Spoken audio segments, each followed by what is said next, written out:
नमस्कार मित्रांनो, काल मोदीजींचं भाषण ऐकत होतो आणि कालच्या भाषणामध्ये त्यांनी जनतेला बऱ्याच काही गोष्टींसाठी आव्हान केलेलं आहे. तर ते तुम्हाला माहिती असेल किंवा मी आता या व्हिडिओमध्ये तुम्हाला सांगणार पण आहे. पण हे कालचा व्हिडिओ ऐकताना पाहताना मोदीजींचं भाषण ऐकताना मला स्वर्गीय श्री आपले माजी पंतप्रधान लाल बहादूर शास्त्री यांची आठवण झाली. 1965मध्ये आपलं पाकिस्तानबरोबर वॉर झालेलं होतं आणि वॉरनंतर देशामध्ये अन्नधान्याची प्रचंड टंचाई झाली होती.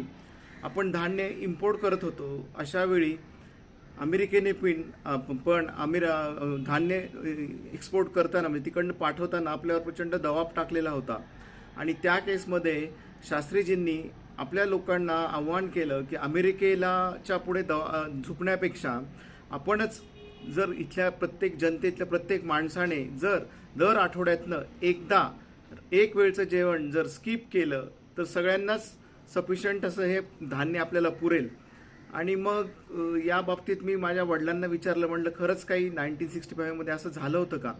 तर ते म्हणाले की पुण्यामध्ये, मुंबईमध्ये आणि बऱ्याचशा शहरांमध्ये ज्या खानावळी होत्या, मेस होत्या, तर त्या आठवड्यातनं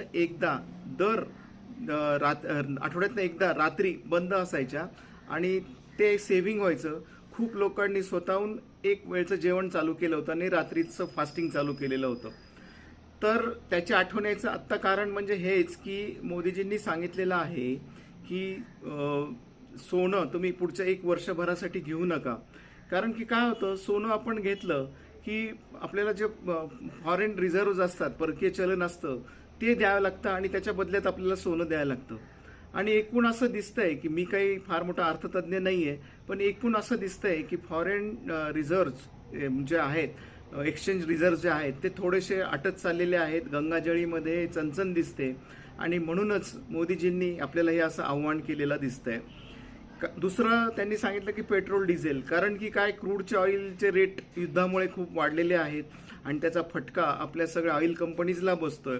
तर कमीत कमी गाडीचा वापर करा, कार पुलिंग करा, मेट्रो असेल तर मेट्रो वापरा, म्हणजे पेट्रोल डिझेलचा वापर कमीत कमी होईल. आता काही लोक सांगतील की सोनं घेऊ नका, म्हणजे मग लग्न आहेत, घरामध्ये कार्य आहेत. तर तुम्हाला जर 10 तोळे घ्यायचं असेल तर 1च तोळा घ्या, 1 तोळ्यामध्ये भागवा. म्हणजे काय होईल, आपले फॉरेन रिझर्व्ह जे आहेत ते थोडेसे इंटॅक्ट राहतील.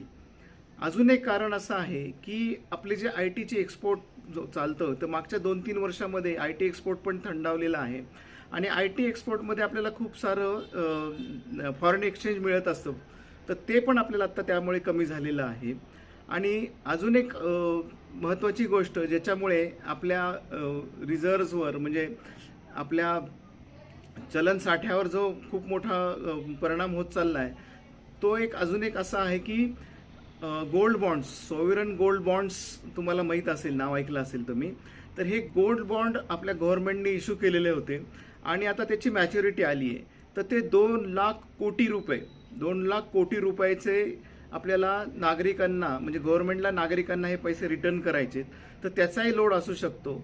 तर मित्रांनो, जसं आपण 1965मध्ये एक दिलाने पंतप्रधानांच्या मागे उभा राहिलं आणि त्यांच्या आव्हानाला प्रतिसाद दिला, तसंच आपण इथेही मोदीजींच्या आव्हानाला प्रतिसाद देऊयात. अजून एक त्यांनी सांगितलं की तुम्ही विदेश दौरे टाळा.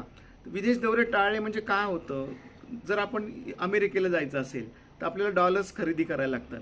तर 95 रुपये आपले रुपये देऊन त्यांचा $1 घ्यायला लागतो. किंवा अगदी छोट्या देशात म्हणजे आपण समजा म्हटलं थायलंडमध्ये जायचं आहे, तर तिथलं सुद्धा आपले 3 रुपये दिल्यावर त्यांचा 1 बाथ मिळतो. म्हणजे हे काय होतं, आपलं जे चलन आहे ते कमी होत जातं आणि त्यामुळे आपल्या चलन साठ्यावर त्याचा परिणाम होतो. अजून एक महत्त्वाचं म्हणजे की फॉरेन इन्व्हेस्टमेंट जे यायला हव्यात भारतामध्ये, ज्याच्यामुळे आपल्याला परकीय चलन खूप मिळतं, ते पण मागच्या 2-3 वर्षामध्ये कमी झालेलं आहे. तुम्ही पाहत असाल की शेअर मार्केटमध्ये सुद्धा FII म्हणजे फॉरेन इन्स्टिट्यूशन जे आहेत, इन्व्हेस्टमेंट इन्स्टिट्यूशन्स आहेत FII, ते पण मागच्या 2 वर्षामध्ये प्रचंड पैसा काढून घेत आहेत, शेअर्स विकून सगळे पैसे काढतायत. तर अशा थोड्याशा कठीण परिस्थितीमध्ये आपण आहोत असं दिसतंय. तरी आपण सगळ्यांनी मोदीजींच्या आव्हानाला प्रतिसाद देऊन आपल्याकडनं जेवढं शक्य आहे तेवढं करूयात. जय हिंद, जय भारत. आवडला असेल तर नक्की शेअर करा, लाईक करा. धन्यवाद.